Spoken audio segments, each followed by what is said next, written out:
Bismillahirrahmanirrahim. Assalamualaikum warahmatullahi wabarakatuh. My name is Nurul Atika binti On. Today, researcher will explain on how to practice deep breathing. Deep breathing was an important thing. It is an action of taking a deep breath that involves fully filling the lung by expanding their diaphragm. Okay, so first, as your diaphragm extends and your abdomen is forced forward, you can feel the space under your belly button extending as your lower lungs are filled. Next, the medium portion of your lung is filled by allowing your rib cage to expand. Finally, your chest and shoulder are raised slightly and the upper third of your lung is filled. Okay, so I will explain the step. Okay, so first you need inhale slowly and deeply through your nose. Keep your shoulder relaxed. After that, exhale slowly through your mouth. As you blow the air out, purse your lips slightly, but you should keep your jaw relaxed. Okay, so you should repeat this step and do it for several minutes until you feel relaxed. Okay, the way you breathe will affect the whole body. Breathing exercise is a good way to relax, to release and reduce tension. Okay, so breathing exercise are easy to learn. You can do different exercise to see which is good for you. Okay, so that's all from me on how to practice deep breathing. So the next part will be explained by Isha Natasha.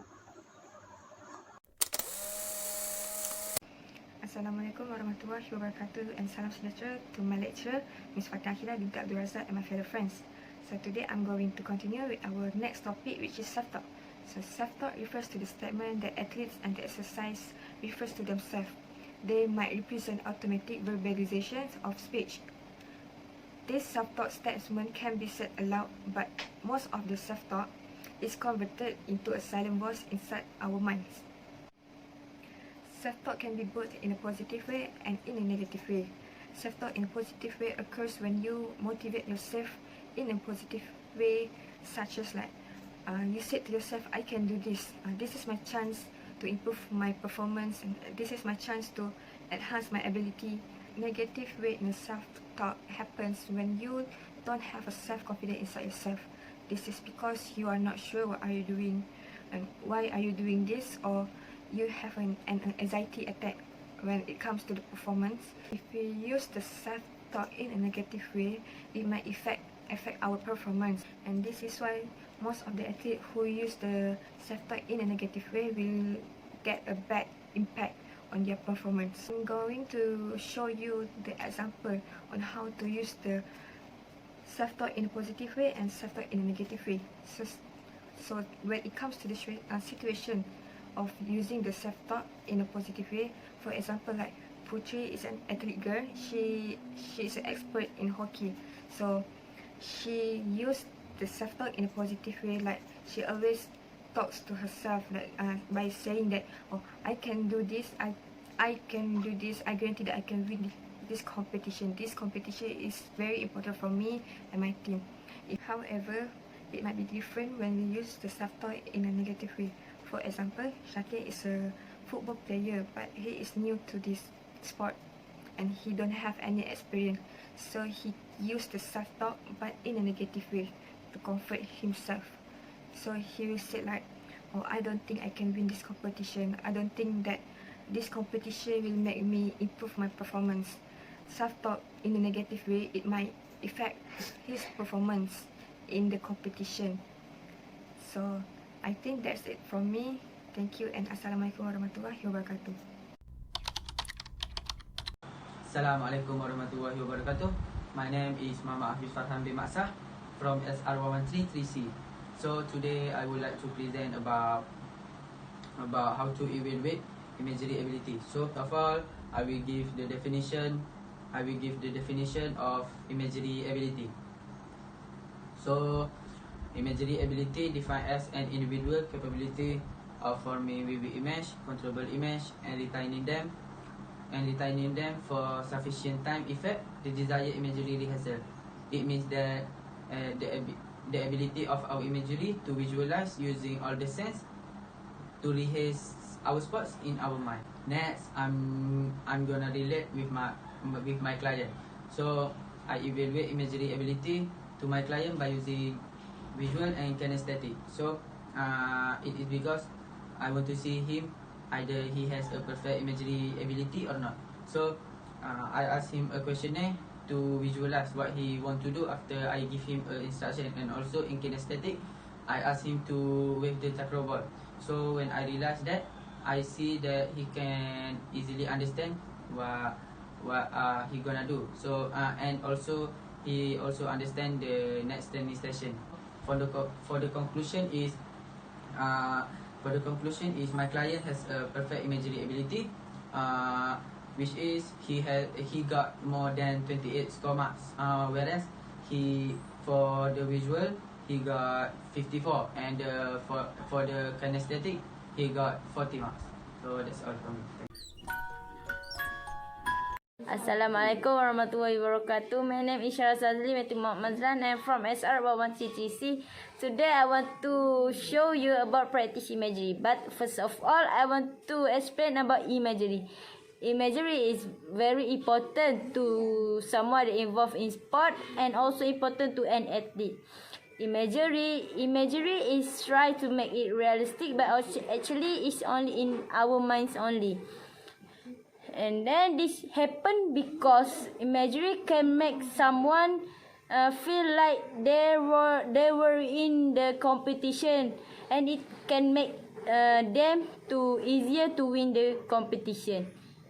So I want to show you about my practice imagery to my client, that is a smash for badminton. Okay, now I want to teach my client on how to do a smash for badminton.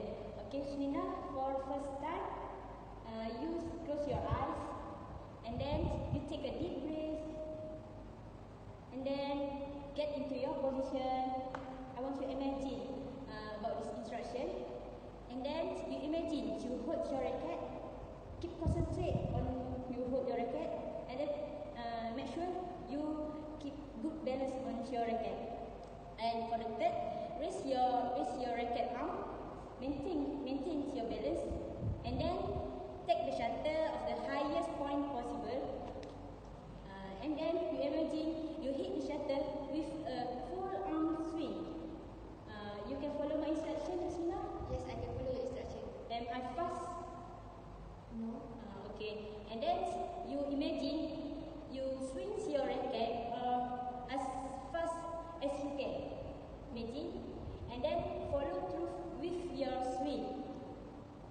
And lastly, you swing your racket forward as you can. And then a smash. You can follow my instruction, Hasina? Yes. You can imagine what you do? Yes, I can see it. You can see it. And you can do a better for smash? Yes. I hope so, and I think that's all for us. So thank you from us.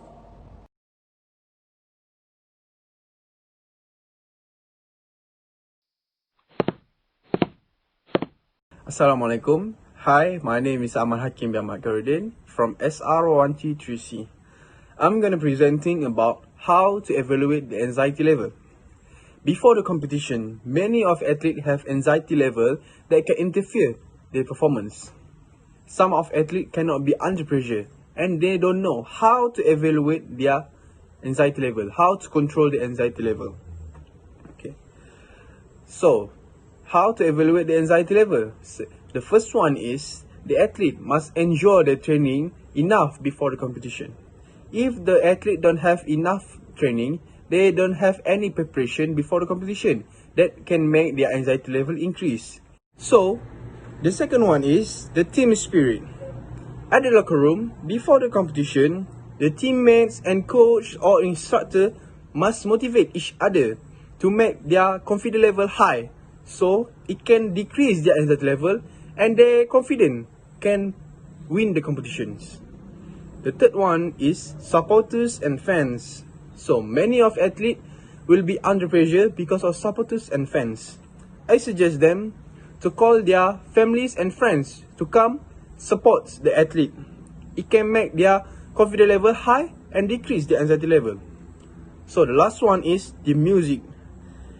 Before the competition at the locker room or warm-up sessions, the athlete required to hear the music to make their anxiety level decrease. It also can make the athlete calm and relax. So, that's all from my presentation. Thank you. Assalamualaikum warahmatullahi wabarakatuh. My name is Siti Naisha binti Muhammad, and now I would like to explain on how to evaluate mood level. First of all, mood is very important as it has a measurable effect on a person's athletic performance. The best way to evaluate mood level is by doing a questionnaire to describe the athlete's feelings at the moment. For example, the Bradel Mood Scale by Brahms-Terry and Lane 2003, which described that if the total scores for question number 1 until 20 are below 50, and question number 21 until 24 are above 10, it shows that the person is having a positive mood. While if the total scores for question number 1 until 20 are above 50 and question number 21 until 24 are below 10, it shows that the person is having a negative mood. I have used this type of questionnaire on my client, which the result shows that he was having a very positive mood that leads to him giving on his best performance while practicing the skills. This explains on how mood can actually affect sports performance. This is because when the person is having a positive mood, then it will motivate him or her on giving his or her best performance during practice or during competition. While if the person is having a negative mood, then it will give a harmful effect on his or her ability to perform well. That's all from me. Thank you.